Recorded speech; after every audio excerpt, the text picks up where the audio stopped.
কবি জসিমউদ্দিনের বিখ্যাত কাব্যগ্রন্থ নকশিকাঁথার মাঠ এবং সুজন বাদিয়ার ঘাট দুটাই বিখ্যাত।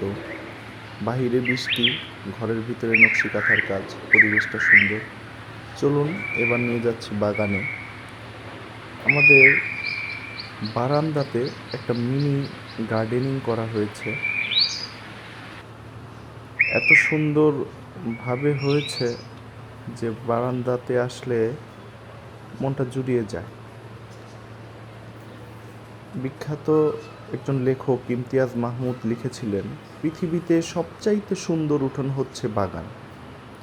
কথাটার সারমর্ম এখন বুঝতে পারছি যে সারাদিন অফিস শেষে যখন ক্লান্ত শরীর নিয়ে বাসায় ফিরি, যখন বারান্দাতে যে একটু দাঁড়াই, কোথাও না কোথাও চোখটা আটকে যায়।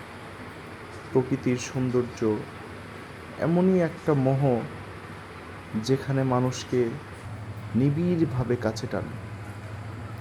এই যে দেখেন গাছগুলো এক একজনের মতো,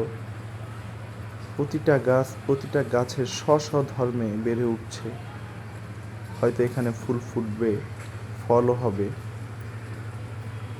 দেখেন, প্রকৃতির সৌন্দর্য যখন মন ছুঁয়ে যায়, তখন সারাদিনের ক্লান্তি থাকে না, নিমিষেই দূর হয়ে যায়। আমার বাসার চারিপাশটাও প্রকৃতির অপার সৌন্দর্যে ভরা। ঘন গাঢ় সবুজের গাছপালা, বাহিরে বৃষ্টি, ভিন্ন রকম এক সৌন্দর্যের লীলাভূমি।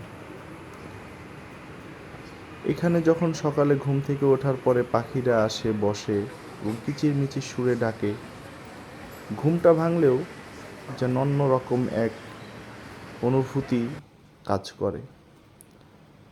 ধন্যবাদ। আশা করি ভিডিওটা আপনাদের ভালো লাগবে।